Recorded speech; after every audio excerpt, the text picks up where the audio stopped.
ଅସରପା ଗୋଟେ ଚଢ଼େଇ ମନୋଜ ମିଶ୍ର ଗୋଟେ ଶୁଣନ୍ତୁ, ମନୋଜ ମିଶ୍ର କିଏ? ପ୍ରଯୋଜକକୁ ବୟକଟ୍ କରିବାକୁ ସିଏ, ପ୍ରଯୋଜକର ପଇସା ସିଏ, ସିନେମା ତିଆରି କରିବ, ସିଏ ରିଲିଜ୍ କରିବ। ତୁ କିଏ? ଦୀର୍ଘ 12 ବର୍ଷ ତଳେ ମୋ ସିନେମାରେ ଗୋଟେ କ୍ରାଉଡ୍ ପୁଲର ଗଣମାଧ୍ୟମରେ ବାଇଟ୍ ଦେବେ କାହିଁକି? ତମେ ଗଣମାଧ୍ୟମକୁ କାହିଁକି ଆଗରୁ ଫୋନ୍ କରୁଛ? ଏତେ ତଳସ୍ତରର କଥା ଏଟା ତଳସ୍ତରର କଥା ନୁହେଁ।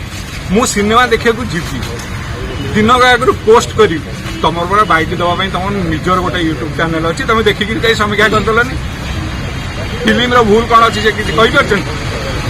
ଫିଲ୍ମ କ'ଣ ତମେ ସୁଧାଂଶୁ ସାହୁକୁ ବି ଛାଡ଼ିନ କହିଦେଉଛ, ସୁଧାଂଶୁ ସାହୁ କାମ ଜାଣିନି? ତୁ ଏମିତି କାଢୁଆ? ଆରେ ସୁଧାଂଶୁ ସାହୁ କାମ ଶିଖିନି, ତୁ କାଢୁଆ।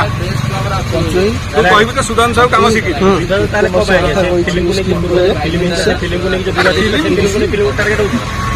ଫିଲ୍ମ ବେଳେ ତୁ ନାୟକ କହିଦେଇଥିଲା, ତାକୁ ଫିଲ୍ମ ଭଲ ଲାଗିଲାନି, ସେ ଗୋଟେ ବକବାସ ଫିଲ୍ମ ହେଇଥିଲା, ସିଏ କହିଦେଇଥିଲା। ଇଏ ରାଗ ରଖିଛି, ମୁଁ ଆସିଲେ ଏଇ ସିନେମା ବେଳେ ତା ଫିଲ୍ମ ବେଳେ ମୁଁ ତାକୁ କହିବି। ଏଟା ଇଣ୍ଟେନ୍ସନାଲ, ସିଏ କହୁନି, ଟିଜର ରିଲିଜରୁ ଆରମ୍ଭ କଲା, ଆସିକିରି କହିଲା। ଆ ଅର୍ଥ କ'ଣ? କିଛି ଲୋକ ଆଉ ଗୋଟେ ଜିନିଷ ମୁଁ କହିଦଉଛି, ଆପଣ ମାନଙ୍କର ଯୋଉ ବଜଉଛନ୍ତି ତା ଦେହରେ ଲୋକ କମେଣ୍ଟ କରୁଛନ୍ତି, ସେ କମେଣ୍ଟ ଗୁଡାକ ଆପଣ ତାକୁ ଟିକେ ଦେଖିକି କୋଶ୍ଚିନ୍ କରନ୍ତୁ। ଦେଖିବାକୁ ମିଳୁଛି ପର୍ଟିକୁଲାର ଗୋଟେ ଫିଲ୍ମର ପ୍ରମୋସନ ପାଇଁ ଭଳିଆ ଲୋକ କହୁଛନ୍ତି, ସାଧାରଣ ଜନସାଧାରଣ କହିଲେ ତା ଦେହରେ ମୁଁ ନିଜେ ଦେଖିଛି, ତା ଦେହରେ 90% ଲୋକ ମନୋଜ ମିଶ୍ରକୁ ଆଡୁ ସାଡୁ କରି କଥାବାର୍ତ୍ତା ସିଏ କହିବ, ସିଏ ତ କହିବ।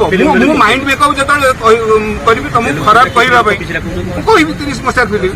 ଲୋକ ତ କହୁନାହାନ୍ତି, ଲୋକ ଯଦି କହୁଛନ୍ତି ଆପଣ ଯାଇକିରି ଦେଖନ୍ତୁ। କେବଳ ରାତି 10ଟା ଶୋଟା ତାଙ୍କର ଯାଉନି, ଫୁଲ୍ ଯାଉନି, 20-30%। ଯେହେତୁ ରାତି 10:30ରେ ଓଡ଼ିଆ ଲୋକ ଯାଉନାହାନ୍ତି ଦେଖିବା ପାଇଁ, ଆପଣ ଯାଇକି ଦେଖନ୍ତୁ ସିନେମା ହଲ୍ରେ ହାଉସଫୁଲ୍ ହେଉଛି ନା ନାହିଁ, ଲୋକ ଆପ୍ରିସିଏଟ୍ କରୁଛନ୍ତି ନା।